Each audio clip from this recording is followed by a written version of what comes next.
Hello guys! Hello Taurus! Welcome dito sa aking channel, Kapalaran 888. Taurus, alamin natin kung anong messages, vibration, gabay energy para sa inyong lahat. By general reading, so pwede kang makaresonate. Weekly tarot reading to guys, so I hope na makuha nyo yung energy. Okay, first two cards natin is Flame 3, number 3, number 26, 8, Peace. Okay. So, ang unang baraha mo dito, Taurus, sinasabi na sa linggong ito, may posibleng magbabago sa buhay mo. May magsisimulang pagbabago sa buhay mo na pwedeng magdala sa'yo ng fire, ng vision, ng excitement, ng determination and motivation. Okay? So, sa barahang ito, sobrang fiery niya diba? Sobrang lakas ng energy, ng vibration. Kung makikita mo yung color orange niya, orange din to. And dahil dito sa good news na to, na posibleng darating sa'yo, posibleng ma-dissolve or mawala yung mga unwanted or hindi mo gusto or mga disturbing thoughts or yung mga stressful na ideas or yung mga problema mo na iniisip. Okay? So, comment down below if you are resonated, guys.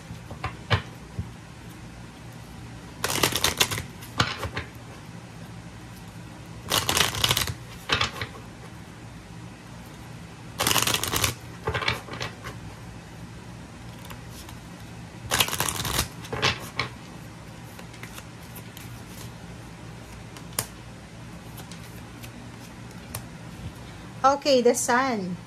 Same din siya sa Capricorn.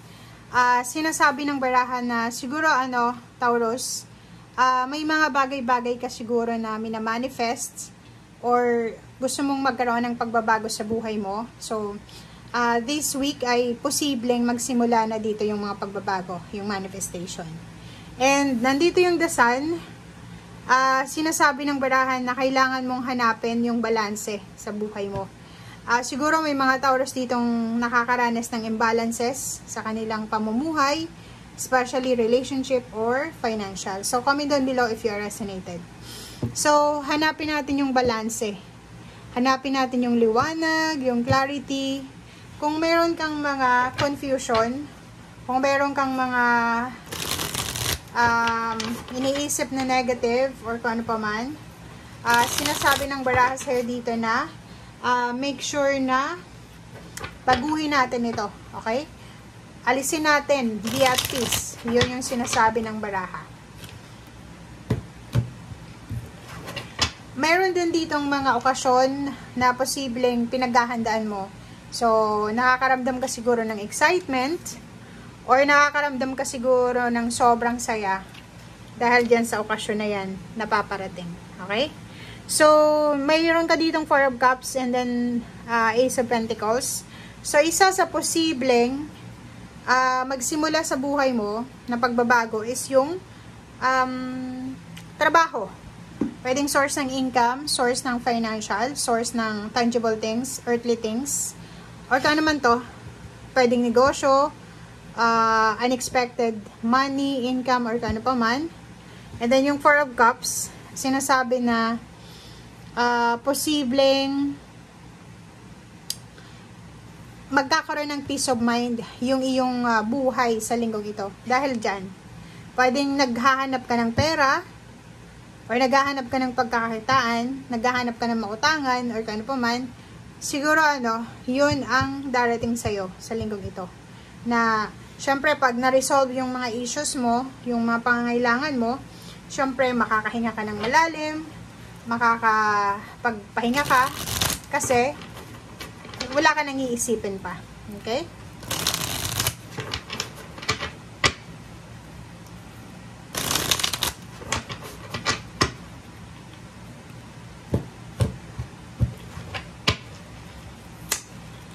Okay. Queen of Swords and then Temperance. So, nakikita natin dito guys na relationship, friendship, collaboration, partnership, or pwedeng sa trabaho to, pwedeng negosyo, or kung ano pa man, or sa pakikipag-communicate, kailangan mo ng temperance. Okay? Lalo na sa relationship. If may karelasyon ka, may asawa ka, may partner ka, may girlfriend, may boyfriend, or kaibigan, katrabaho, make sure na sa linggong ito, maging mapasensya ka, maging understanding ka, kasi pwedeng makakuha ka ng kaaway. Okay? Kalmahin mo ang iyong sarili dahil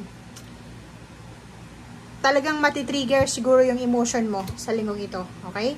Especially tungkol sa pera, tungkol sa trabaho, tungkol sa love life, tungkol sa pamilya, or sa kung ano pa man to na pinagkakaabalahan mo.